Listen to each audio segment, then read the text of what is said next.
Se você viu a cena do Cyborg em Batman vs Superman e não conhece o personagem dos quadrinhos, você deve ter ficado confuso com aquela caixa super tecnológica que aparece no final da cena. A gente vai falar sobre ela, sobre a origem do Cyborg e também sobre quem eu acho que vai ser o vilão dessa primeira parte do filme da Liga da Justiça. Então se liga aí.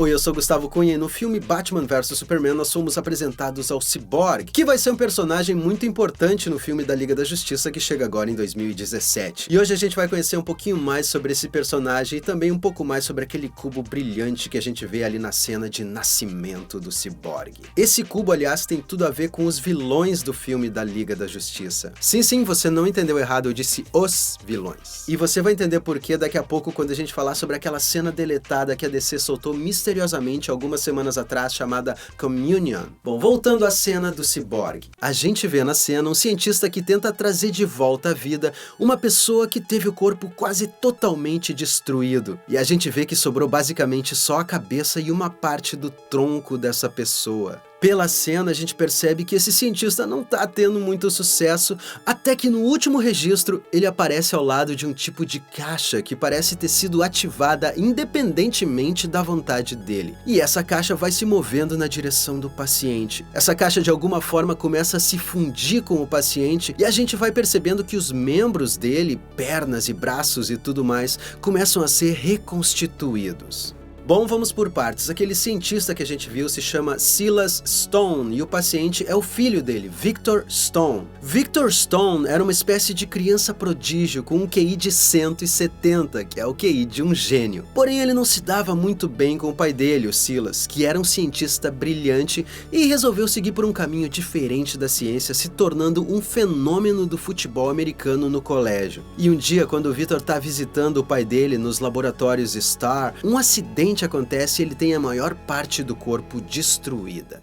Sobre esse acidente existem diferentes versões nos quadrinhos, mas eu acredito que a DC vai adaptar a versão de um reboot que eles fizeram em 2011 chamado Os Novos 52. Essa versão que a gente vê na cena é um pouquinho diferente do que acontece na versão dos Novos 52. Aqui o Victor acaba tendo o corpo dele fundido, na falta de uma palavra melhor, com um dispositivo de origem alienígena chamado Mother Box, ou caixa materna. Essa mesma caixinha que aparece aí no final da cena.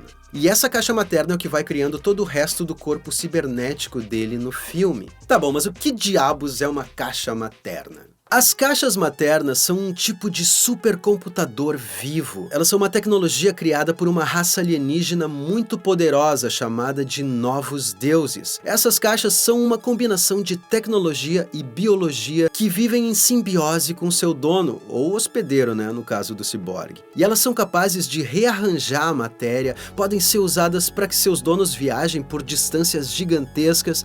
Enfim, elas conferem vários poderes aos seus donos. E elas têm também um tipo de ligação espiritual com seus portadores, e é por isso que elas são chamadas de caixas maternas. A curiosidade aqui é que elas só podem ser criadas em 2 lugares no universo apenas, no planeta Nova Gênese ou no planeta Apocalipse, que por acaso é o lar docilar de um ilustre tirano que já tá com o passaporte carimbado pro planeta Terra, chamado Darkseid.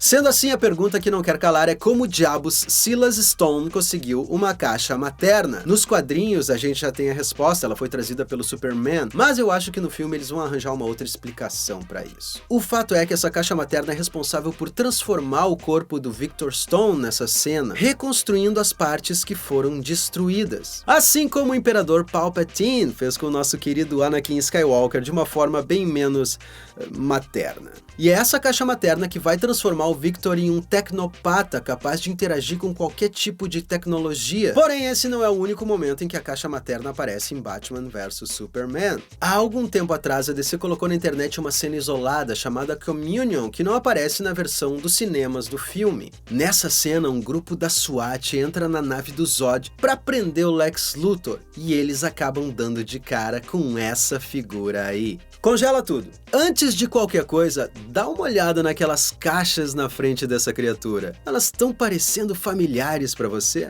Pois é, pra mim também. Aqui estão mais 3 caixas maternas, o que me leva a crer que esse cara aí só pode ser de Nova Gênese ou Apocalipse. E eu até arrisco um palpite e diria que ele é de Apocalipse. Esse é o Darkseid, certo? Errado. Esse é o Steppenwolf, o lobo da Steppe, um dos generais do Darkseid. Para ser mais preciso, é a imagem do Steppenwolf que o computador da nave tá mostrando ali pro Lex Luthor quando a polícia chega. Se você lembra do filme do Super-Homem, Man of Steel, você vai lembrar que esse é o modo dos computadores de Krypton mostrarem imagens de quem tá se comunicando ou de contarem passagens históricas. E esse Steppenwolf tá numa versão mais monstrenga, né? Diferente daquela versão mais humanoide que a gente conhece dos quadrinhos, mas eu achei ela muito legal justamente por isso. Essa cena é a razão do Lex Luthor ter dito no filme: ele está chegando e ele está faminto. E o meu palpite é que essa cena foi liberada justamente para nos indicar que o vilão da primeira parte do filme da Liga da Justiça vai ser o Steppenwolf. Tá, tudo bem, mas por que a DC não colocaria o Darkseid já de cara na primeira parte do filme da Liga? Na minha humilde opinião, é porque isso seria informação demais. A gente tem que ter em mente que no próximo filme o Batman ainda vai ter que encontrar todos os heróis e convencer cada um deles a entrar para a Liga da Justiça, o que com certeza vai gerar vários conflitos. O próprio Cyborg é um cara que teve vários problemas para conseguir se aceitar depois da transformação que aconteceu com ele. E eu me arrisco até a dizer que talvez nessa versão do cinema o próprio acidente dele tenha sido causado por aquela luta épica entre o Superman e o General Zod. E se for dessa forma, talvez ele não esteja ali muito inclinado, né, a entrar no mesmo time do Azulão. E isso tudo por si só já dá um filme inteiro. É por isso que eu acho que eles vão colocar nesse filme um super vilão, mas não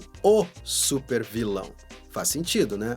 Eu acho que o Darkseid vai dar as caras só no finalzinho dessa parte 1, fazendo uma entrada triunfal, transformando uma situação ruim em uma situação muito, muito pior, deixando a Liga da Justiça ali sem saída e nós todos contando os dias pro lançamento da segunda parte desse filme. E é por isso, meu amigo, minha amiga, que eu digo pra você: prepare seu coração e mantenha a sua fé, porque eu tenho certeza que a DC vai nos trazer muita felicidade num futuro próximo. Bom, por hoje era isso, eu espero que você tenha gostado do vídeo. Se você gostou, dá um likezinho aqui embaixo que eu vou ser eternamente grato, e se inscreve aqui no meu canal porque toda sexta-feira tem um vídeo novo. E se você puder também compartilhe esse vídeo para que os seus amigos fiquem sabendo das novidades. Eu vou colocar aqui em cima alguns outros vídeos meus para você curtir também, inclusive um vídeo com um spoiler gigantesco que aparece no trailer do Esquadrão Suicida e que a DC deixou escapar sem querer. Eu espero que você goste. Uma vez mais, muito obrigado e até a próxima.